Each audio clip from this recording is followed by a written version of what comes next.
চলুন আজকে একটা দারুণ রেসিপি দিয়ে খাবার দেখাই।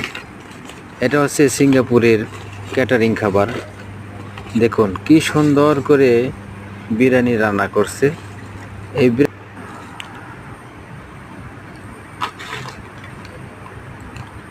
এই বিরিয়ানিটা কিন্তু যেন তেন বিরিয়ানি নয়, এটি কিন্তু ভাতের যে চাউল আছে, সিঙ্গাপুরে সাধারণ ভাতের চাউল, সেই ভাতের চাউল দিয়ে কিন্তু এই বিরিয়ানিটা রান্না করা হয়েছে। সাথে আছে গরুর মাংস। দেখেন কি একটা রেসিপি।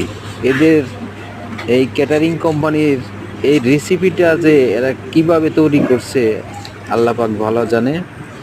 তো এই রেসিপি করার কোনো প্রয়োজন ছিল না যদি তারা সাদা ভাত দিত, এর চাইতে অনেক স্বাদ লাগতো, ভালো লাগতো। মাসে একবার এই বিরিয়ানিটা আমাদেরকে দেয়, তো আমাদের খাওয়ায় কোনো তৃপ্তি পাই না, যা ভাতে আমরা তৃপ্তি পাই, মাছে ভাতে বাঙালি। তো এই রেসিপিটা ওরা যে কীভাবে পেল